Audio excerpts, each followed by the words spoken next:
The following program is a Town of Colonie television production of the William K. Sanford Town Library.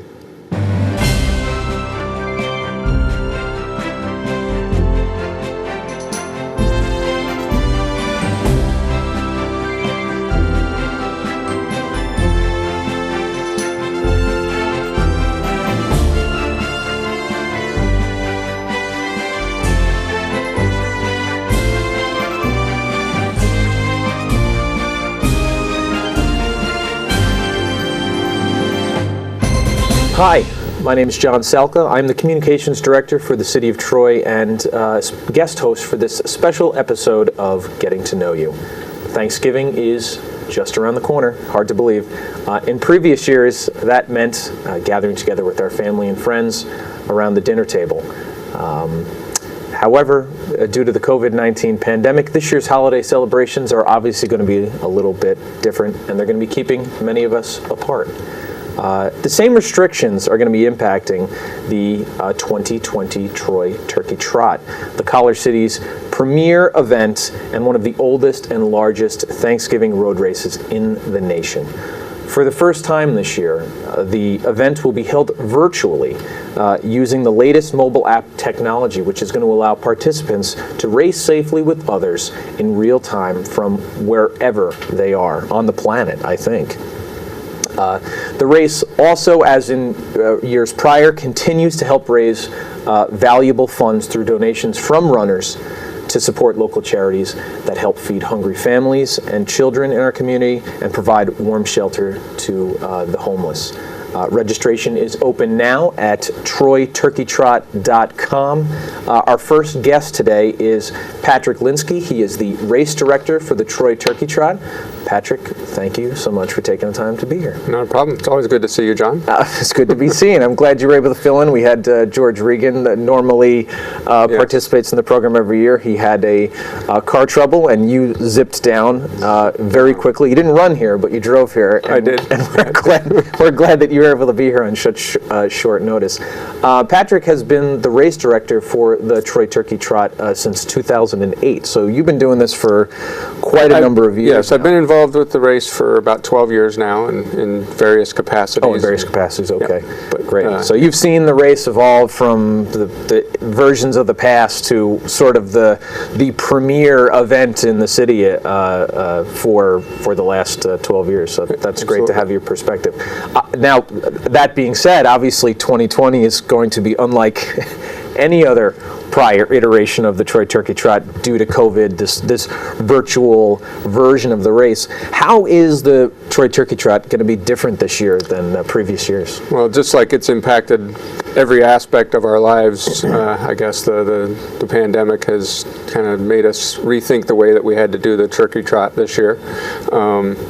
So we went through a whole process of how can we make this event still happen? Do we do something in person? Do we not do anything in person? And if we don't, and we go with a virtual type of event, what are some ways that we can really kind of make that the best experience possible for the people that want to participate? Because one of the things that we thought about is that people aren't going to be able to get together per se. Travels might be limited. People might not be coming home for the holidays like they normally would be. So we looked through a bunch of different technologies that are out there available, and we kind of honed in on one producer of an app, and we decided to go with that app company, and we created a Troy Turkey Trot app for the virtual version of the Troy Turkey Trot. And what that does is it allows you, wherever you are, at whatever time of day that you are going to run, on whatever course you decide to run on, you can race in real time with people from around the world, around the country. And it's something that's really unique. I think that people are going to be able to, race with cousin Jim, who might be in Indiana this year and not be able to come home to Troy. And so you can select your friends and family and kind of get your list together of who you want to see. And you can see where they are on their course. You can see where they are on the traditional turkey trot courses. Mm-hmm. So whether you're running the 5K or the 10K, or you're just walking the mile, or you're even doing the kids run, you'll be able to see an overlaid map of the traditional Troy Turkey Trot course. So you'll be able to see the, normally at this point you'd be running past the ale house. Oh, okay. And we'll have some verbal cues along the way as well. And so you'll get your mile splits, and you'll also be able to select your friends and family and see where is Cousin Jim compared to me. Like, I'm at the ale house, where's Cousin Jim? Right. And so you'll be able to see if I need to speed up a little bit or whatever. And that's pretty unique. And then you can also see your own map that you're currently running on your course and where you are in relation to the mile marks, and then also your friends and family. So you'll be able to click on, okay, I want to see John, show me John's map, and I want to see where John is on his map currently.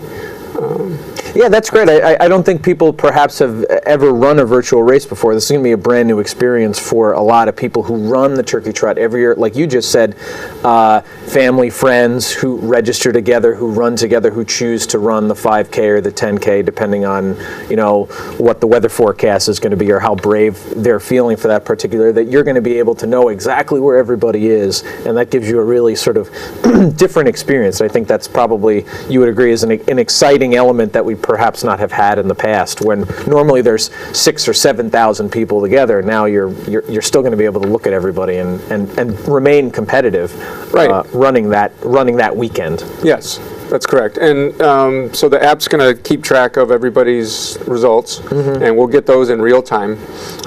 So we'll actually be able to see the leaderboard and see kind of where people are at and how people are doing, as will everybody else.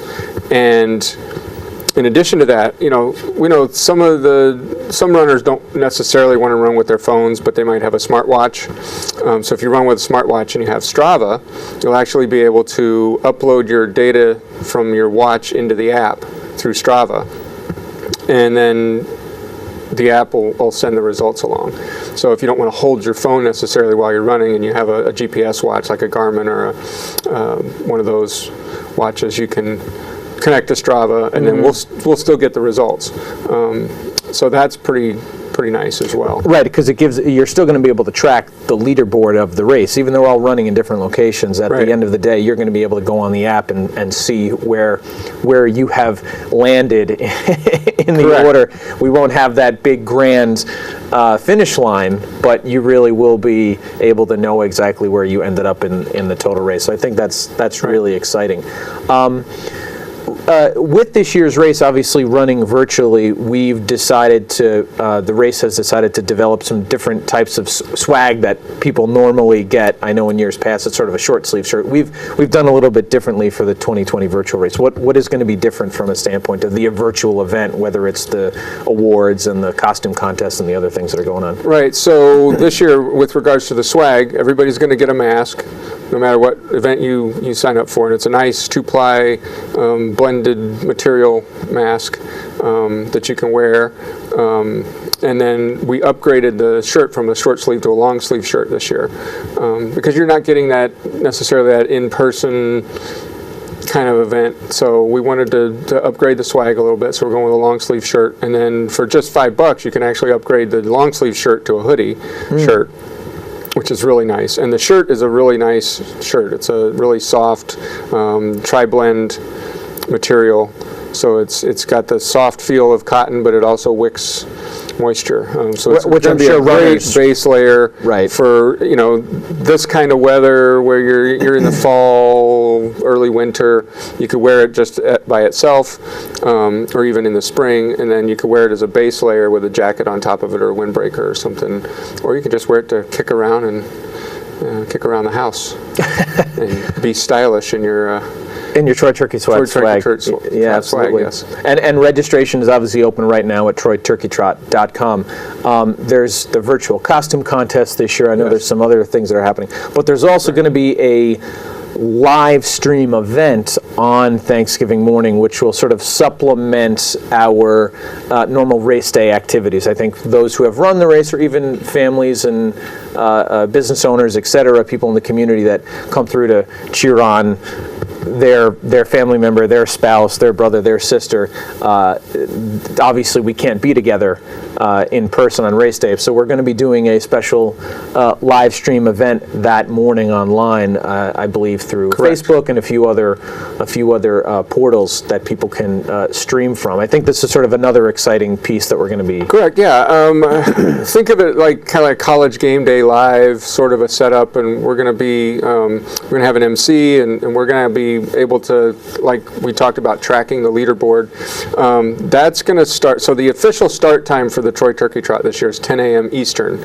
So that allows people, the gun will go off at 10 a.m. Eastern, and so if you live in Central Time Zone or Mountain Time Zone, you're going to have to adjust accordingly, obviously, or on the West Coast, you're going to be running at 7 a.m. If you want to run with everybody at 10 a.m. And so we'll have the live broadcast going at that time, the streaming broadcast, and we'll be able to kind of see the leaderboard, and we'll talk about some of the runners and what they're doing, and we'll be able to talk to some of the not-for-profits as well, and check in with some folks, and it's going to be a good time. I think it'll add a different element to the event than we've had in the past. And so, maybe family members will be able to watch that and see if they get a shout out.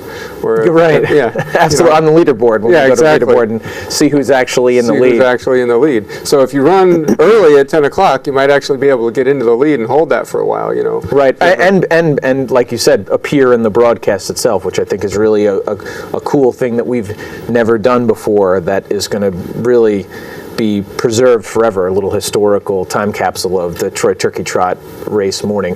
One final thing that I don't think we've addressed is that you don't necessarily have to run Thanksgiving morning. That's part of the excitement of running the race, but there is a window of time for the weekend that people can participate in. Correct. Now, the big kickoff is going to be 10 a.m. on Thanksgiving morning, but you can run any time from Thanksgiving morning through the Saturday after Thanksgiving at 11 p.m. and get your results uploaded by midnight. So you can run Thursday, Friday, or Saturday. So if you look at the weather and it's not to your liking, or if you have other things going on and you just you'd rather run on Friday or Saturday, you can do that. I think most people will probably choose to take part on Thanksgiving because that is the tradition, and that's the whole point of this thing, is trying to keep the tradition alive and allow people to keep their family tradition alive. We know a lot of families come down typically and run the turkey trot together on Thanksgiving morning, and it's kind of part of what they do. They get dressed up, they get in their costumes, they come down, they do the costume contest, they run the race together, and then they go on with their Thanksgiving celebration. And so, we're trying to make as much of that kind of stick around as possible this year, given the circumstances that we're in. So that, we'll have the virtual costume contest where people can take a photo, take a selfie, or have somebody take a photo of them or their family dressed up in their costumes, and then we'll have some voting on that via Facebook. And then we're also doing a best finish line competition, which I think is going to be a lot of fun to see what people come up with for their best finish line, whether it's out in front of the house or at a park or whatever. I'm really interested to see what people come up with for their best finish line scenarios. Great. Well, there's clearly a lot that's attached to the Troy Turkey Trot this November. Virtual edition registration is open now at troyturkeytrot.com. Patrick, thank you so much for being here, for taking the time and filling in at last minute. We appreciate you. No problem. Glad to do it. Patrick Lynskey, the race director for the Troy Turkey Trot. We will be right back with representatives of the local race charities, Joseph's House and Shelter and the Food Bank of Northeastern New York. So stay tuned.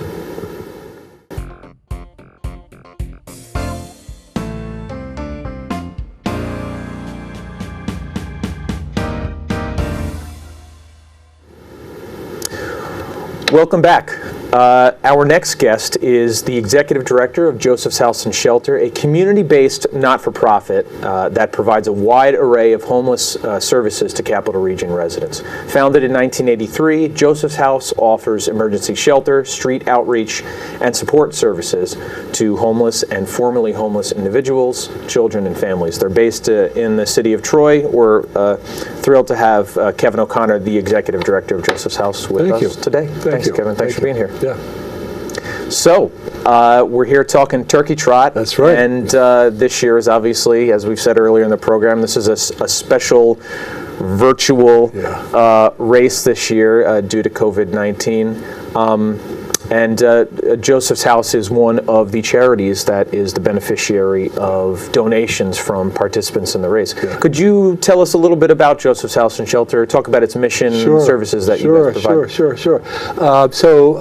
Joseph's House mission is to provide non-judgmental services to end homelessness. It's a huge, challenging mission statement, but it's one that lives well. We serve about 2,000 men, women, and children, either through our street outreach program in Rensselaer County and in Albany County, our emergency shelters, plural, that provide shelters for both single adults and families with children, as well as seasonal shelters, and our permanent supported housing. We have about 208 tenants in those programs. Whole range of life circumstances, whole range of challenges in running all those programs. I think that a lot of people have impressions about who the homeless are, and I think there are a lot of myths about who the homeless are. Most of the folks, if you were to come into our shelter, you wouldn't guess that they were homeless. Because they're not the stereotypical, about 15 to 20% of folks that have been living hard on the streets before coming into the shelter and coping with a disability or a substance abuse or a mental illness. About 80% of the people coming to our shelter are people because of economic distress or other kind of circumstances that happened. Most people that come into our programs and use our programs have one stay, and that's it. The average stay in our shelter also is fairly brief. Last year it was 30 days.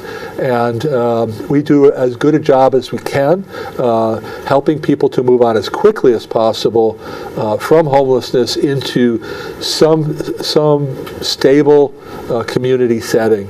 For some people, that might be a treatment-focused setting, a substance abuse setting, or mental health setting. For other people, it's affordable housing. And that's a new challenge. It's not a new challenge, it's always a challenge, but interestingly, costs for housing and rental costs have been going up in our region. So that's an increased challenge that our staff have to cope with. But I think they're doing fairly well.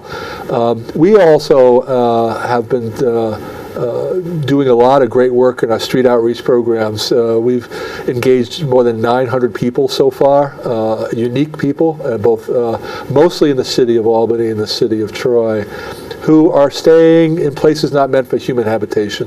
They're in the woods, they're living in a vehicle or an abandoned house or garage, and we engage them and help them to get into temporary shelter, hopefully, and in some cases directly from the streets into housing. We placed 62 people so far this year directly from the streets and into housing. So our staff are amazing. They're an amazing group of folks, very resilient, and when I read off our mission statement, providing non-judgmental services to end homelessness, being non-judgmental is very hard. Witnessing people make decisions that I might not be making in my own life, but also recognizing that people make decisions in their life because of circumstances typically that are larger than they are. Substance abuse disorders, mental health, circumstances around employment and poverty, all and previous experiences of trauma, all sort of dictate resources and options in people's lives. So it's fascinating work, but it's real challenging work. And on that note, I mean, obviously, there's sort of a wide array of services. You've clearly articulated that Joseph's House offers to vulnerable individuals, families, children. How has that changed, or how has Joseph's House had to adapt to COVID-19? I mean, COVID-19 has really laid bare a lot of the inadequacies that exist in our society already, or perhaps even just exacerbated them. How has that impacted Joseph House? Well, to start, I mean, I'd like to start by first saying that we can't work remotely, obviously, in any of our programs. Right, you're a human services organization. We're 24 hours a day, 7 days a week. They're staffed, and we're engaging with folks and trying to get people to make healthy decisions for themselves. An interesting phenomenon that's happened is that the numbers of people who are staying on the streets homeless, the unsheltered population, has doubled over the past year. At this point during the year, we would have seen about 500 people had the pandemic not occurred. This year, because of lots of circumstances, 900. So not quite double, but close to double the amount of people that are out in the streets. An average night in Albany, in downtown Albany, we see about 60 people. And an average day in Troy, we see about 30 people, 20 to 30 people. So there are a lot more people out there. So what we've had to do is expand, actually, our hours of operations to serve the number of people. We've also had to look at other collaborations in the community. Feed Albany, it's a great group, restaurant volunteers who get together and every few days prepare meals for us. We had 27 meals that were warm meals that were prepared, that were good quality food that we distribute to the folks that are out there. In Albany and in Troy too, the public bathrooms are closed. A lot of the businesses were closed, and so this population really needed sanitation. So we were able to advocate in getting a half a dozen public portable toilets placed around downtown, and we also purchased portable sinks that had hand sanitizers in them as well. You don't think this is a problem, but we learn from the people we serve. They had no cell phone, no way to charge their cell phones anymore, because the concourse in downtown Albany was closed, and a lot of businesses were closed, the libraries were closed, and there's no place for them to charge their phones. So we arranged and got some cell charging devices that are out there. Doing a lot of creative things to respond. In the shelter, and the shelters that we operate, our main thing was safety. So we called was de-densified, which is reducing space so that everybody has at least 6 to 10 feet across from each other. Our shelter's set up different than people's image. People's image of shelters is it's a large cavernous space with many cots. We're divided into bedroom-sized arrangements. So the maximum amount of folks in each bedroom will be 2. So we have reduced the amount of people staying in the shelter, and we have strict mask guidelines, and every time they go through, they test their temperature, hand sanitizers, and we've been very fortunate. I'm knocking on wood. In all of our programs, nearly 1,700 people we've served so far, we've only had one of our participants. I'm knocking again. Only one of our participants test positive for COVID. Mm-hmm. Out of that number, it's extraordinary. So I think what the staff's doing is extraordinary, and we're keeping people as safe as possible. We've hired more staff to do the cleaning.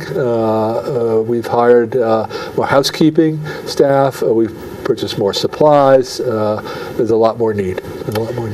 So we're almost out of time here. I think we got about a minute and a half left.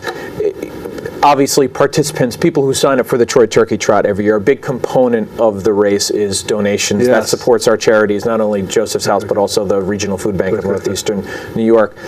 And now these donations are even more important this year with the virtual race, and particularly with COVID and the services that you have outlined now, the increase in need. How do donations from Trot participants help Joseph's House? The donations are very important to us. And it's a special race, and the donations are special to us.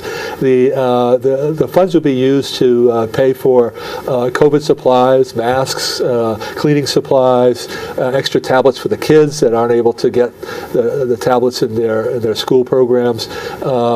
We're about to open our Code Blue program.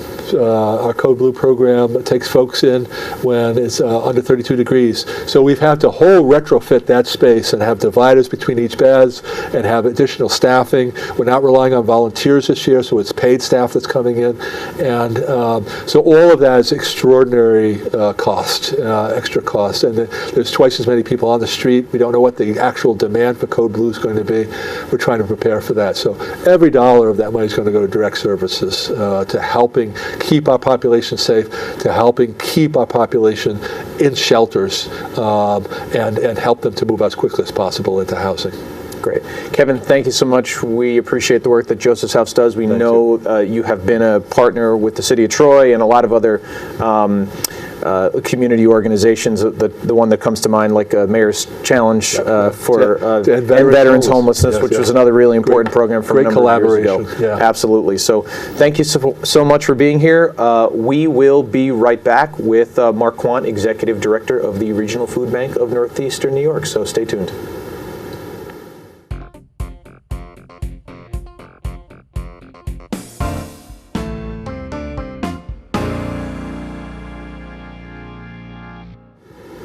Welcome back.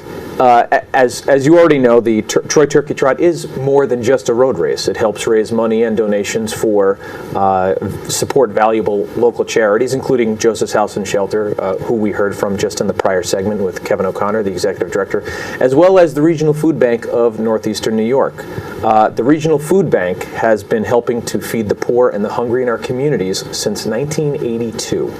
Currently, the organization provides over 40 million pounds of food a year to over 1,000 agencies, helping to feed hungry and disadvantaged people in 23 counties, from Plattsburgh to Newburgh and all points in between, in urban, rural, and suburban communities. We're joined today by Mark Quandt. He's the Executive Director of Regional Food Bank of Northeastern New York. Thank you, Mark, for being here. Appreciate it. So let's just start right from the top. You know, for viewers at home, what does the food bank do? What's its mission, and how do you serve the communities here in the Capital Region and across the state, I guess? Yeah, well, all of the eastern part of New York State. Eastern part of New York State, sure. So we are a not-for-profit organization, and we work to alleviate hunger and at the same time prevent the waste of good food. So very simply, we really focus on collecting large donations of food from the food industry.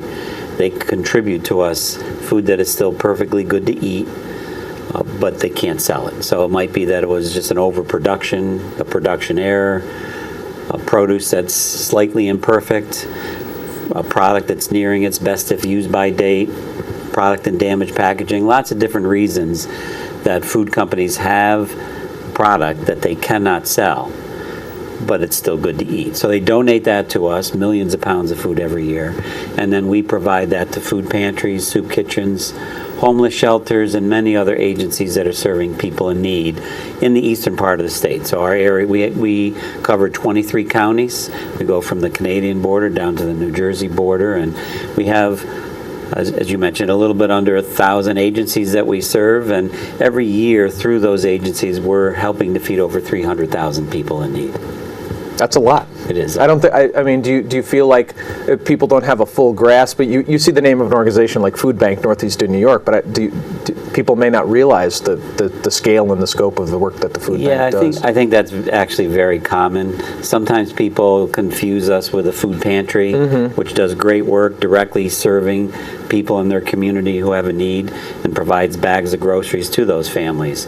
We serve those agencies, so our service level is much grander in scope in terms of providing assistance to those agencies. So I think sometimes people confuse us maybe as a big food pantry. We're not. We don't serve individuals directly. We serve the agencies that serve those individuals. But even people who I think have an understanding of that, when they actually come to the food bank and they walk into our warehouse, I'd say it's pretty much inevitable that they will look around and say, I had no idea that you were this big or that there was so much food. And it really, I think, is a surprise to people because we have a nice warehouse on Albany Shaker Road. It sits back from the road a bit. I don't think people can really see the building, but once you walk into that warehouse, it's 30 feet high and a 70,000 square foot building, big freezer, big cooler.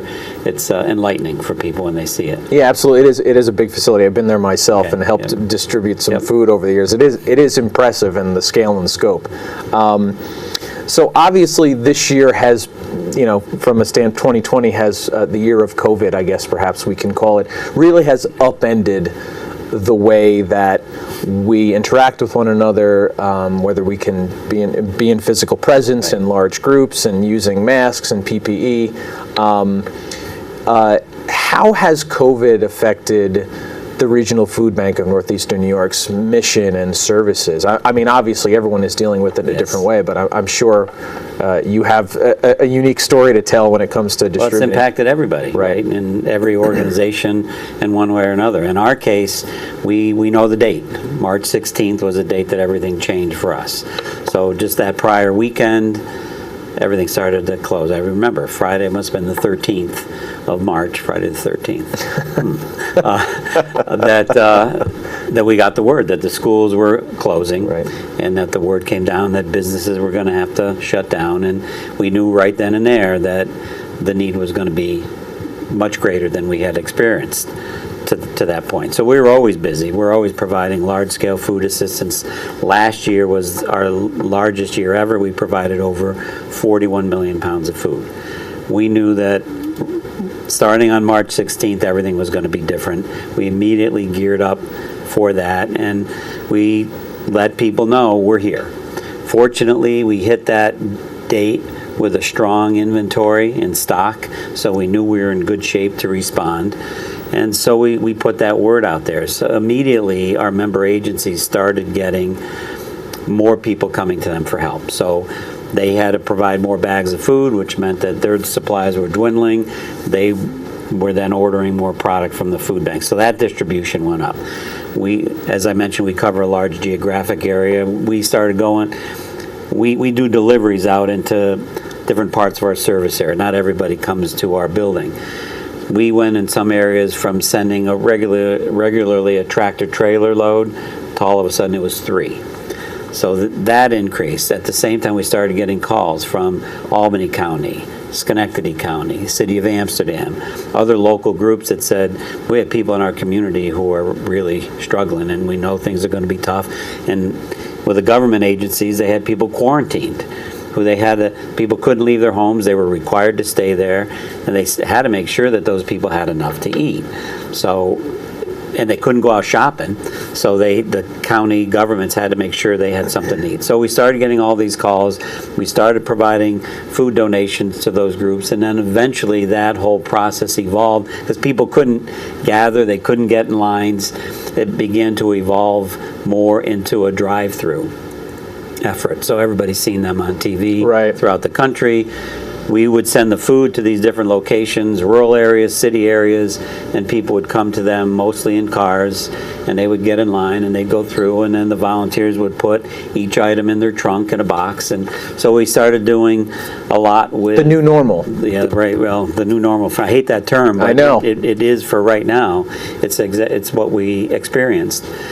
We also learned very quickly. We had just started a program where we began to provide food assistance directly to seniors above and beyond what we normally do through the pantries.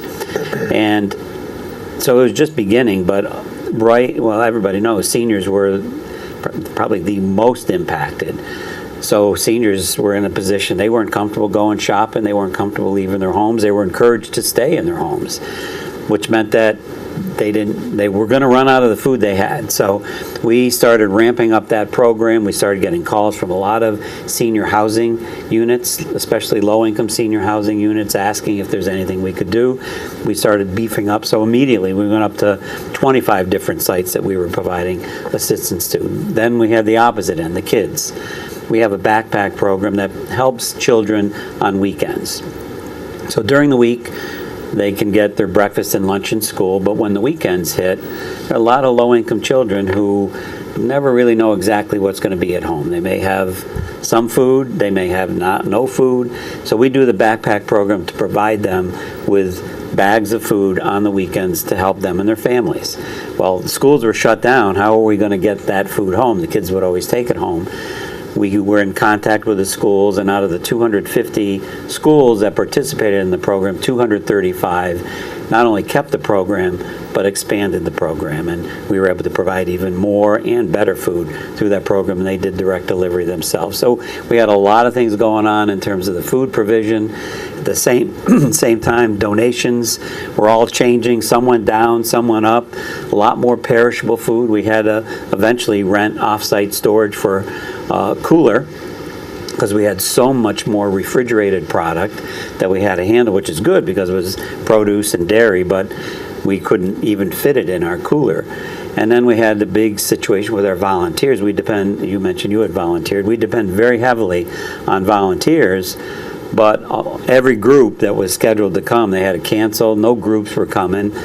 We couldn't really fit enough volunteers in our warehouse. We could only really handle about 10 at a time to be properly socially distanced, and we'd have 20, 30 or more. So we still had the same volume of food to sort, not enough people. We were eventually able to get an off-site warehouse with the generosity of some different companies, and we've been sorting off-site now, which has been just a godsend for us. So everything kind of changed. We had to adapt, and we thought we had a bit of control on it, and then things would change again, and we had to keep adjusting. So it's a little bit more stable now. The need is still way, way up there, but at least we have more of a routine than at first. It was really a challenge. I can imagine.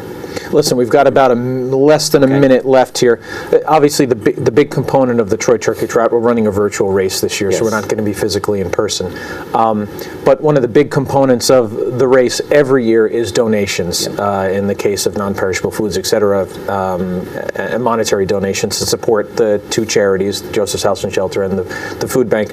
How do donations help support the mission very quickly? Yeah, we've been very fortunate now for going on 10 years to be one of the recipients of the Troy Turkey Trot donation. So that's money that we are able to use to bring more food into the food bank, because even though the product might be donated, we have to truck it in. We got to get it in. We have to, as I mentioned, volunteers to sort it, but we have staff that have to oversee that. So it's really, that money will help us get more food in the door, get it set so that we can get it back out to our member agencies. So it's really a critical source of funds. Mark, thank you so much. We know that the food bank is also a critical asset and a partner to the communities that they serve, not only here in the capital region, but across apparently eastern, all the way from Plattsburgh to Newburgh, as they say. So thank you so much for being here. Thank you. Thank you for watching at home, watching this special episode of Getting to Know You. Registration is open now for the Troy Turkey Trot 2020 virtual edition. You can register at troyturkeytrot.com. Help those in need this holiday season by registering and becoming a part of this race during this very special edition, Together Apart. On behalf of Mayor Madden, all of the residents, the businesses and families of the city of Troy, thank you so much for watching. Happy Thanksgiving, and please be safe out there.